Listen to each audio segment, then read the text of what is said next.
Hello my dear students. So today in chapter Kingdom Plantae we will study phanerogams. Cryptogams already over. Now phanerogams, the first one is gymnosperms. Okay.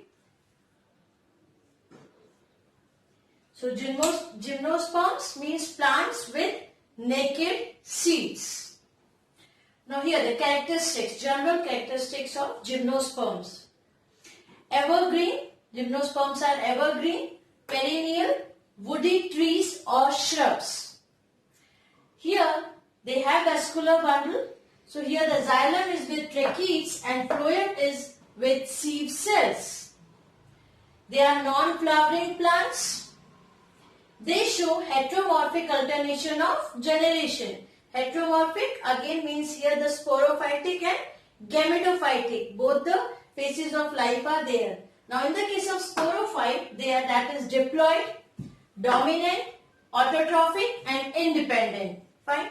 Now gametophyte is haploid, recessive and dependent.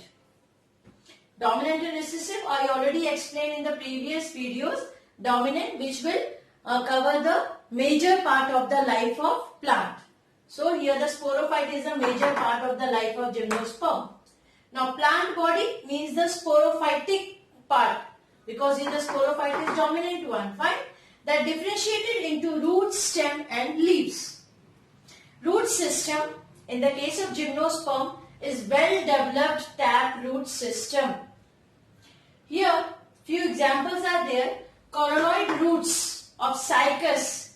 Here what happened? These roots are associated with, there is association with blue-green algae. Coralloid roots.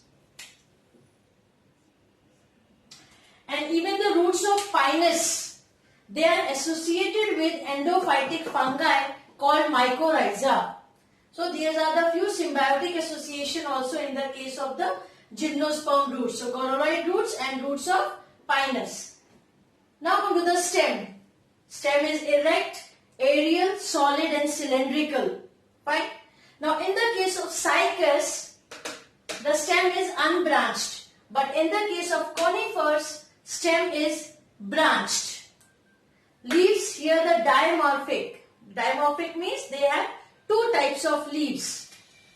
That is foliage and the scaly leaves. Now foliage leaves, they are green, simple, needle-like or pinnately compound. In the case of scaly leaves, they are small, brown and membranous. So two types of leaves are present. That's why they have given the term dimorphic. Here in the case of gymnosperm, secondary growth is present because they have cambium. Now gymnosperms are heterosporous. This also I explained in my previous video. That gymnosperm are heterosporous. Heterosporous means when the plant produces two types of spores. Megaspores and microspores. So here in the case of gymnosperm, they are also heterosporous. Pollination is anemophilous, means with the help of wind. And what is pollination? Transfer of pollen grain from anther to stigma, from the male reproductive part to female reproductive part. Fertilization here with the help of or through the pollen tube. So because of that the process is called sphenogamy. The fertilization in the case of gymnosperm. Now here the few examples of the gymnosperms and having a very peculiar characteristics, that is Zincgo biloba. This gymnosperm plant is that is also called as a living fossil. Now why this is called as a living fossil? Because this plant is found in living as well as in the fossil form. So Zincgo biloba. Then Sequoia semipalpans, this is the tallest living plant. Is around 366 feet. And commonly this plant is also called as a coast redwood of California. Here one more is this Zamia pygmaea. Here the smallest gymnosperm. This one is the tallest one and this one is the smallest gymnosperm. And around 25 centimeter only. Okay. So this Zamia is only 25 centimeter long in the height. So that is the smallest gymnosperm. Here I have drawn the diagram also cycas and pinus. Okay. Now the economic importance of the gymnosperms. They are used as a food also. See, seeds of Cycas, Zincova and Pinus, they are edible. We can use them as a seed. Seeds and stem of Cycas yield sago, which is a starch. So good source of the starch. So here the seeds of these, they are edible. So we can use as a food. Here they yield the sago, which is a starch. Okay. Zamia is a rich source of starch. This one also. So here the Cycas yield sago and Zamia is a rich source of starch. Now seeds and stem of Cycas revoluta, this species, used for making wine. Juice of young leaves of Cycas revoluta is used for curing blood vomiting. So medicinal purpose also we are using. Right? So curing blood vomiting. Cycas gum. This we can use an antidote against snake bite and also used against malignant ulcer. Gymnosperms are also a good source of timbers. Usually they are useful in making furnitures. Tannins extracted from the bark of Pinus and Sequoia, this one tallest living plant, used in a leather industry. And wood pulp of Pinus is used in paper industries. So these are the economic importance of gymnosperms. So these are the general characteristics. How many types of leaves are there? What are the characteristics of the stem? How the fertilization takes place? Okay. So this is all about the gymnosperms.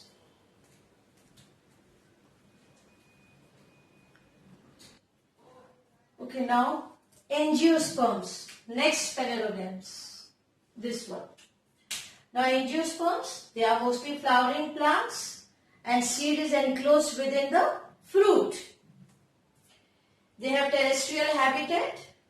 Now smallest angiosperm is Wolffia, about 1 mm in size, and tallest angiosperm Eucalyptus, almost 100 meters or more than that.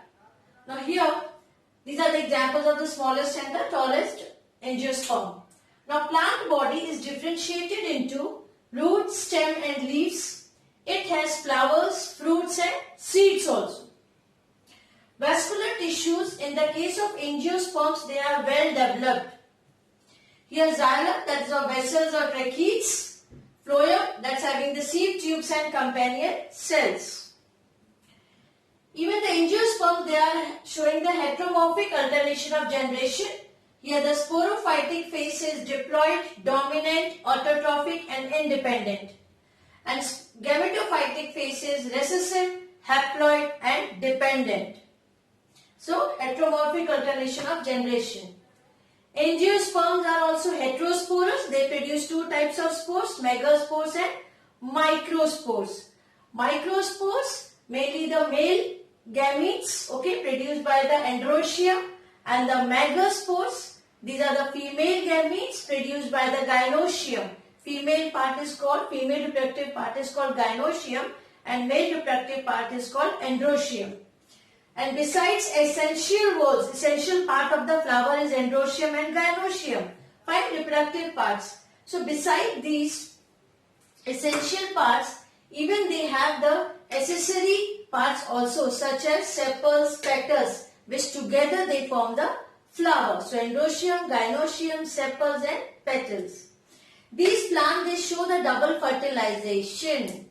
Now what is this double fertilization? See, when the pollen grain landed on the stigma with the help of the pollen tube that enters in through the style and reach up to the ovary. Okay, and enters into the ovule. Now here what happened, the one male gamete is fuses with the egg cell to form the embryo and the another male gamete fuses with the secondary nucleus to form endosperm. Fine. So that's why two fertilization takes place in the gynoecium inside the ovary. So what happened? One male gamete with the egg cell, another with the secondary nucleus. That's why it is called double fertilization. So angiosperms show these characteristics of double fertilization. And after fertilization, ovule changes to seed and ovary changes into the fruit. Now, angiosperms are further subdivided into two classes. Now, those two classes are dicots and monocots. So, one by one, dicotyledon. Now, here as di, will they be having the two cotyledons in the embryo. Fine. Now, they have taproot system. These are the general characteristics of dicots. Stem is profusely branched. Leaves show reticulate venation. Reticulate venation means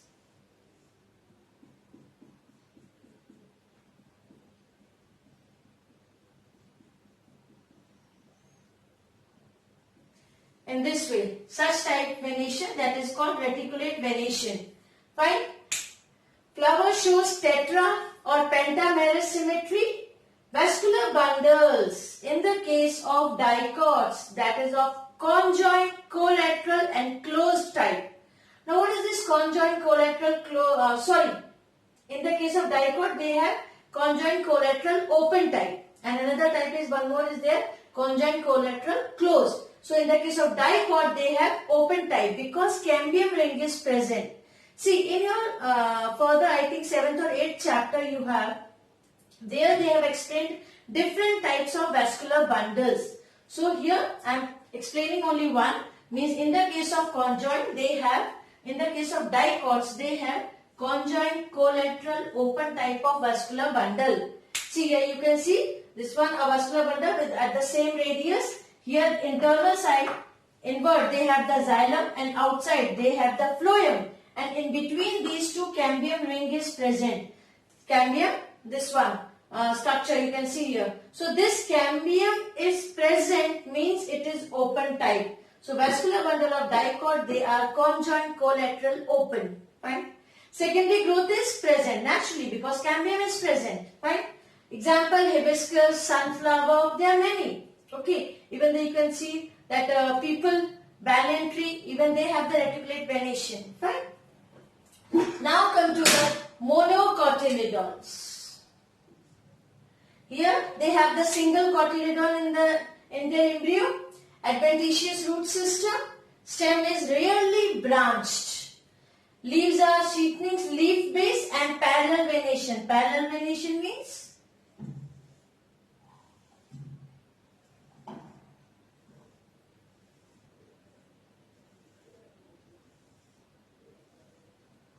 like this. They have parallel venation. Flowers are trimerous. In this case, vascular bundle are conjoint, collateral, closed. Here I have drawn xylem inside, phloem outward, and there is no cambium. So this is closed. So conjoint, collateral, closed type in monocot, conjoint, collateral, open type in dicot. Secondary growth is absent. Naturally, cambium is not present. Examples here is maize, jawar. Okay, so these are the examples of monocots. So, angiosperm divided into two classes, subdivided into two classes, monocot and dicot. And these are the general characteristics of angiosperms. So, just have a look of this one. Thank you.